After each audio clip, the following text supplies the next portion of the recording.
দেশের মানুষের ভোটের অধিকার কেড়ে নেওয়া একটি দল দেশ থেকে চলে গেলেও বর্তমানে অন্য একটি গোষ্ঠী নির্বাচন বাধাগ্রস্ত করার ষড়যন্ত্র করছে বলে মন্তব্য করেছেন বিএনপির চেয়ারম্যান তারেক রহমান। নোয়াখালীর হাতিয়ায় বিএনপির নির্বাচনী জনসভায় ভার্চুয়ালি যুক্ত হয়ে তিনি এসব কথা বলেন। 12 ফেব্রুয়ারি ভোট দেওয়ার পাশাপাশি কেন্দ্র পাহারা দিতে দলের নেতাকর্মী সহ ভোটারদের আহ্বান জানান বিএনপি চেয়ারম্যান। নির্বাচনকে কেন্দ্র করে সব ধরনের ষড়যন্ত্র রুখে দিতে দেশবাসীর প্রতি আহ্বান জানান তিনি। আরও জানাচ্ছেন মুশফিকুর রহমান।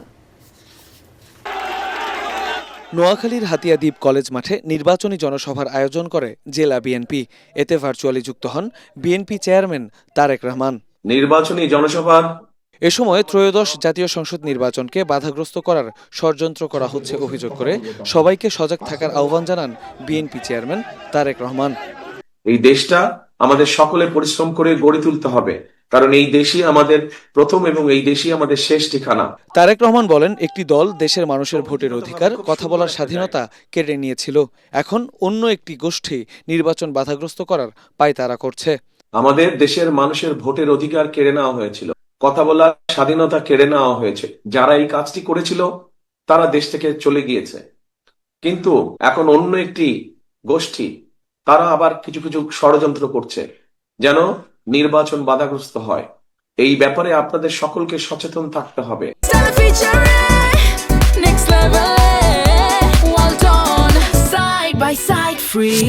12 ফেব্রুয়ারি ভোট দেওয়ার পাশাপাশি ভোট কেন্দ্র পাহারা দিতে দলের নেতাকর্মী সহ ভোটারদের আহ্বান জানান বিএনপি চেয়ারম্যান। 12 তারিখে শুধু ভোট দিলেই চলবে না, ভোট দিয়ে চলে আসলে চলবে না, ভোট দিয়ে ওখানে থাকতে হবে, যাতে করে আপনার যে ভোটটা আপনি দিলেন এই ভোটের হিসাব কড়াই গণ্ডায় বুঝে আনতে হবে। এ সময় হাতিয়ার নদী ভাঙন রোধের পাশাপাশি দ্বীপটির বাসিন্দাদের সমস্যার সমাধানে কাজ করার প্রতিশ্রুতি দেন তারেক রহমান। 24-এর বিপ্লব ছিল বুলেটের বিরুদ্ধে, আর আগামী 12 ফেব্রুয়ারির নির্বাচন অন্যায়, দুর্নীতি ও চাঁদাবাজির বিরুদ্ধে জনগণের রায় বলে মন্তব্য করেছেন জামায়াতের আমির ডাক্তার শফিকুর রহমান। কুষ্টিয়া, মেহেরপুর, চুয়াডাঙ্গা ও ঝিনাইদহে 11 দলীয় জোটের নির্বাচনী গণসংযোগের সময় তিনি এ মন্তব্য করেন। এ সময় তার জোটের নারী সমর্থকদের নিরাপত্তা নিয়ে উদ্বেগ প্রকাশ করে জামায়াতের আমির উত্ত্যক্তকারীদের কঠোর হুঁশিয়ারি দেন। এছাড়া 5 বিশ্ববিদ্যালয়ের তরুণরা ইনসাফের পক্ষে রায় দিয়েছে উল্লেখ করে জামায়াতের শীর্ষ এই নেতা জানান, এখন দেশবাসীর ভোটের প্রতীক্ষা করছে তাদের জোট। এহসানুল গনি স্বজনের ক্যামেরায় বিস্তারিত জানাচ্ছেন খায়রুল ইসলাম। 24-এর বিপ্লব ছিল বুলেটের বিরুদ্ধে, আর 12 ফেব্রুয়ারির নির্বাচন হবে অন্যায়, দুর্নীতি ও চাঁদাবাজদের বিরুদ্ধে বলে মন্তব্য করেছেন জামায়াতের আমির doctor Shafiqur Rahman. Chuadanga town hall football মাঠে আয়োজিত জনসভায় তিনি এই মন্তব্য করেন। এ সময় 11 দলীয় জোটের নারী সমর্থকদের একটি দলের সমর্থকরা বিরক্ত করছে অভিযোগ করে প্রয়োজনে তাদের বিরুদ্ধে পাল্টা ব্যবস্থা নেওয়ার হুঁশিয়ারি দেন এই নেতা।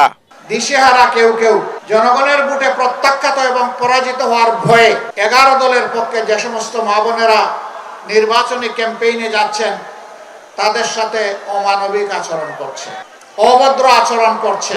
আমরা তাদেরকে বলি, নতুন করে সুরসুরি দিও না, আমাদেরকে পরীক্ষা করার কিছুই নেই। সুতরাং বেয়াদবি করলে আগুনের ফুল কি দেখতে পাবা, কাউকে আমরা ছেড়ে কথা বলবো না।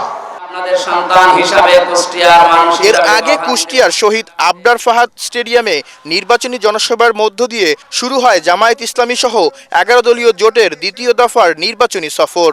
আমিরের আগমনকে ঘিরে সকাল থেকেই জামায়াত ইসলামী সহ 11 দলীয় নেতাকর্মীদের ঢল নামে। ব্যানার, ফেস্টুন, নির্বাচনী প্রতীক হাতে তারা জড়ো হন সমাবেশ স্থলে।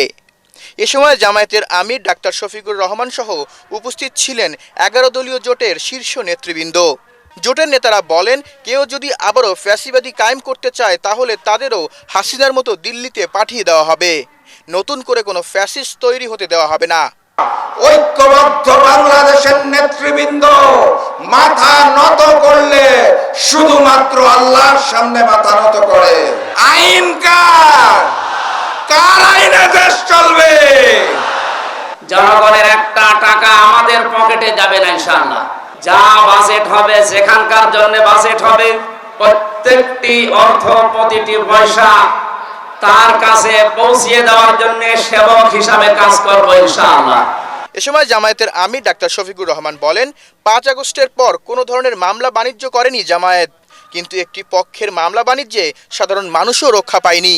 এই যারা ৫৪ বছরে দেশটাকে খামড়ে একেবারে তছনছ করে দিয়েছে, আমরা গভীরভাবে বিশ্বাস করি এদের দৃষ্টিভঙ্গি এবং চরিত্র পরিবর্তন না হলে এরা দেশের জন্য ভালো কিছুই করতে পারবে না। জামায়াত ক্ষমতায় এলে ১ বছরের মধ্যে দেশের চিত্র বদলে দেওয়ার প্রতিশ্রুতিও দেন জামায়াত আমির। সিন্ডিকেট ভেঙে একদম চুরমার করে দেব। আর তৃতীয়টা হচ্ছে চাঁদাবাজিতে যারা লিপ্ত তাদেরকে আমাদের বুকে টেনে নিয়ে অন্য ভালো কাজে লাগিয়ে দেওয়া।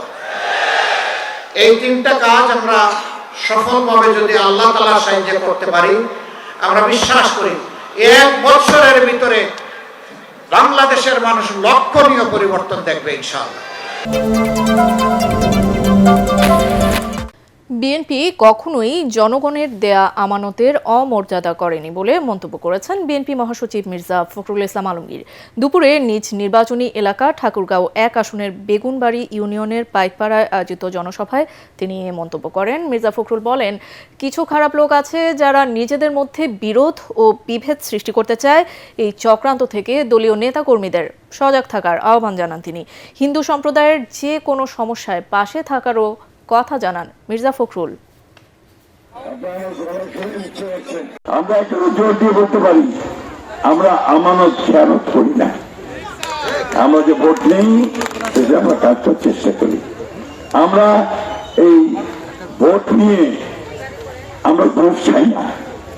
আমরা স্কুলের মাস্টার, টিচার, দপ্তরের চাকরির জন্য আমরা ভোট নিব না, নিতে না, নিতে দেবো না কাউকে। আমরা কোনো চাকরির জন্য পয়সা নিব না, কোনোদিন নিব না, এবং অন্যরা যেন না নিতে পারে সেই ব্যবস্থা আমরা করব। জাতীয় সংসদ নির্বাচন সামনে রেখে নির্দিষ্ট একটি রাজনৈতিক দল মানুষের ধর্মীয় অনুভূতির অপব্যবহার করে ভোটারদের প্রভাবিত করার চেষ্টা করছে বলে মন্তব্য করেছেন বিএনপির নির্বাচন পরিচালনা কমিটির মুখপাত্র ও দলের চেয়ারম্যানের উপদেষ্টা ডক্টর মাহদি আমিন। গুলশানে এক সংবাদ সম্মেলনে তিনি বলেন, নির্বাচনী প্রচারণার বিভিন্ন কর্মকাণ্ড নির্বাচনী আইন ভঙ্গ করে নির্বাচনী প্রচারণার সুষ্ঠু পরিবেশ নষ্ট করছে দলটি। একই সঙ্গে ভোটারদের এনআইডি বা ব্যক্তিগত তথ্য সংগ্রহ এবং তার অপব্যবহারের আশঙ্কা প্রকাশ করে নির্বাচন কমিশনের কাছে দ্রুত কার্যকর ব্যবস্থা নেওয়ার দাবি জানিয়েছে মাহদি আমিন। তিনি বলেন, বিএনপি এবার ১০ জন নারী প্রার্থীকে মনোনয়ন দিয়েছে, যা নারীর ক্ষমতায়নে দলের অঙ্গীকারের বহিঃপ্রকাশ। আমরা লক্ষ্য করছি যে একটি নির্দিষ্ট রাজনৈতিক দলের প্রার্থীরা এবং তাদের বিভিন্ন পর্যায়ের নেতা কর্মী ও সমর্থকেরা ধর্মীয় অনুভূতির অপব্যবহার করে নির্বাচনী প্রচারণা চালাচ্ছেন, যেখানে বলা হচ্ছে তাদের প্রতীককে জয়লাভ করানো মানে নিজের ঈমানকে জয়লাভ করানো এবং জান ও মাল দিয়ে সেই প্রতীককে জয়লাভ করানো ঈমানের দায়িত্ব। ধর্মের অপব্যাখ্যা দিয়ে ভোট চাওয়ার এই অপপ্রয়াস অনাকাঙ্ক্ষিত। আগামী নির্বাচনে ১১ দলীয় জোটের প্রার্থীরা দেশ ও জাতির মুক্তির প্রতীক বলে মন্তব্য করেছেন এনসিপির মুখপাত্র ও নির্বাচন পরিচালনা কমিটির চেয়ারম্যান আসিফ মাহমুদ সজীব ভুইয়া। নির্বাচনে এই জোটের প্রার্থীদের পাশাপাশি হ্যাঁ ভোট বিজয়ী হলে আগামী প্রজন্ম দীর্ঘ সুফল ভোগ করবে। বিকেলে চট্টগ্রামের বোয়ালখালীতে নির্বাচনী পথসভায় তিনি একথা বলেন। আসিফ মাহমুদ আরও বলেন, জুলাইয়ে শহীদদের ত্যাগে যে নতুন বাংলাদেশ করার সুযোগ এসেছে তা রক্ষায় আগামী ১২ই ফেব্রুয়ারি সঠিক মার্কায় সিল দিতে হবে। এ সময় চট্টগ্রাম ৮ আসনের এনসিপি প্রার্থী জোবাইরুল হাসান আরিফ উপস্থিত ছিলেন। যেভাবে ফ্যাসিবাদী শক্তিকে দেশ থেকে বিতাড়িত করেছি, 12ই ফেব্রুয়ারি ব্যালট বিপ্লবের মাধ্যমে আমরা তাদের এই ঐক্যকে আবার নস্যাৎ করে দেব। এই চাঁদাবাজদের, এই সন্ত্রাসদের আর না দেখতে চাই, তাহলে আমাদেরকে এবার রাজপথে নয়, এবার ব্যালটে বিপ্লব সাধন করতে হবে।